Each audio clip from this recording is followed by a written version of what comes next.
Bismillahirrahmanirrahim. Assalamualaikum warahmatullahi wabarakatuh. Sebelumnya, perkenalkan saya Kois Olivio dengan NIM 123450067 dari Program Studi Sains Data Institut Teknologi Sumatera. Di sini, saya akan mempresentasikan esai saya yang berjudul Kekuatan Data Arah Baru Bangsa, Statistika dan Teknologi untuk Kesehatan Mental Generasi Muda.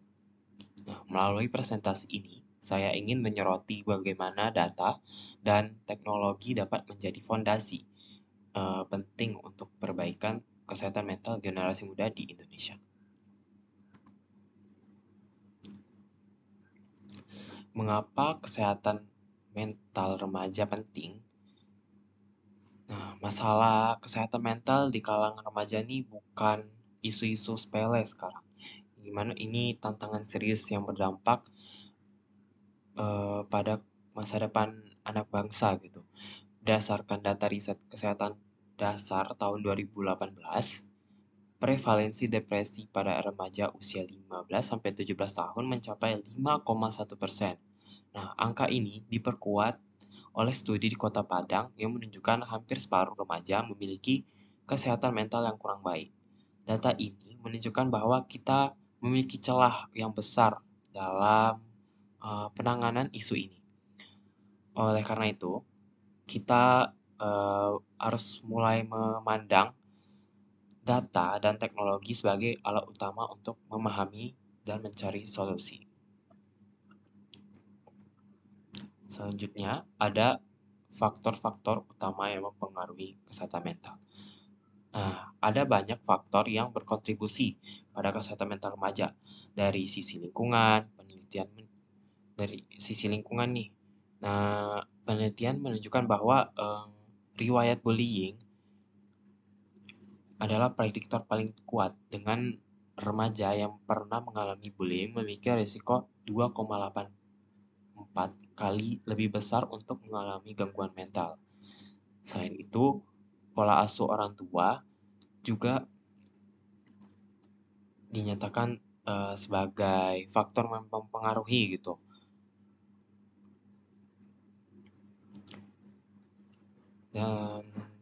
Dan kecanduan smartphone, kebiasaan merokok, dan lain-lain juga. Nah, dari sisi keluarga, adanya riwayat depresi pada orang tua, baik itu maupun ayah, secara signifikan bisa meningkatkan risiko depresi pada anak mereka. Yang menarik, studi juga menemukan bahwa status sosioekonomi yang lebih tinggi dan tinggal di perkotaan juga terikat dengan kesehatan mental, menantang asumsi lama bahwa masalah ini hanya terjadi di kelompok miskin.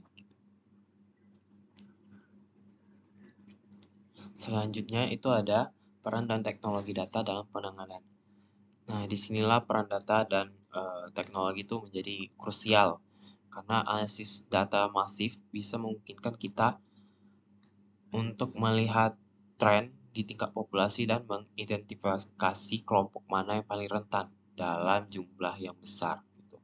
Sementara itu, teknologi digital menawarkan solusi langsung untuk mengatasi kesenjangan layanan.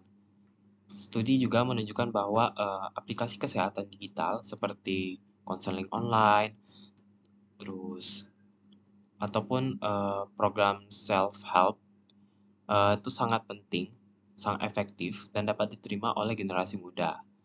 Melalui teknologi seperti WhatsApp, media sosial lainnya gitu, juga SMS, kita bisa menjangkau individu di daerah yang sulit terakses oleh layanan kesehatan konvensional seperti yang disediakan oleh tinjauan literatur dari Naslun et al. Selanjutnya itu ada penguatan kebijakan berbasis data. Nah, data yang kita kumpulkan harus menjadi dasar untuk merumuskan kebijakan yang kuat. Misalnya temuan tentang bullying yang seharusnya mendorong pemerintah untuk membuat kebijakan anti-bullying yang lebih tegas di sekolah. Nah, data tentang pola asuh orang tua harus memicu program edukasi yang lebih luas untuk keluarga.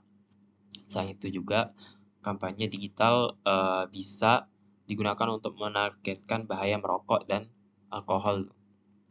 Konsep Measurement Based Care atau MBC juga dapat diadopsi untuk memantau kemajuan pasien dan memastikan eh, perawatan menjadi lebih personal dan efisien. Selanjutnya itu ada tantangan dan rekomendasi. Nah, tentu saja ya, penggunaan data dan teknologi juga membawa tantangan etika gitu. Isu privasi dan keamanan data adalah yang paling utama pastinya, karena di mana-mana anonim data tidak lagi menjadi jaminan gitu. Selain itu, kita juga waspada terhadap algoritma, di mana bias algoritmik atau yang dimana tuh kayak AI bisa membuat keputusan yang tidak adil atau diskriminatif jika data yang digunakan tidak representatif. Untuk mengatasi ini, kita perlu menerapkan rekomendasi etis yang kuat. Yang itu pertama, gunakan persetujuan dinamis agar setiap individu itu memiliki kontrol penuh atas datanya.